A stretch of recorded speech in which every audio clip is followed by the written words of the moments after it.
শাশুড়ি আর পুত্রবধূর সম্পর্ক নাকি খুব একটা মধুর নয়।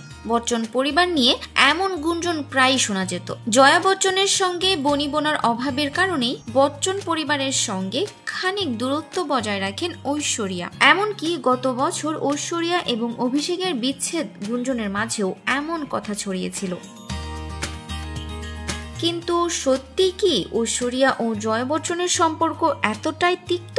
প্রথম দিকে শাশুড়ি পুত্রবধূর সম্পর্ক তিক্ত ছিল না, বরং বহু অনুষ্ঠানে একসঙ্গে দেখাও গেছে তাদের। এমনই একটি ভিডিও সামাজিক মাধ্যমে ভাইরাল।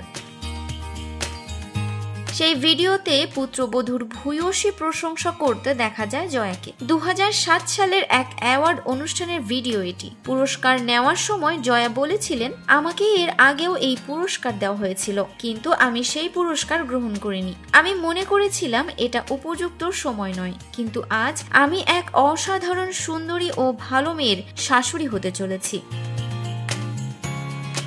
শুধু তাই নয়, ঐশ্বরিয়ার বিষয়ে জয়া বলেছিলেন, ওর মধ্যে মূল্যবোধ রয়েছে, নিজের সম্মান রাখতে জানে, আর ওর হাসিটাও খুব সুন্দর। তখন শাশুড়ির মুখে প্রশংসা শুনে চোখে জল এসে যায় ঐশ্বরিয়ার, মুখে লেগে থাকে হাসি। সেই ভিডিও ভাইরাল হতেই অনুরাগীদের প্রশ্ন, কিভাবে এত ভালো সম্পর্কে তিক্ততা তৈরি হলো? সো ভিউয়ার্স, ভিডিওটি ভালো লাগলে লাইক, কমেন্ট, শেয়ার করে আমাদের সাথে থাকবেন। আর এখনো যারা চ্যানেলটি সাবস্ক্রাইব করেননি তারা অবশ্যই চ্যানেলটি সাবস্ক্রাইব করবেন। কথা এন্টারটেইনমেন্ট, আমি আরফিন ফারা।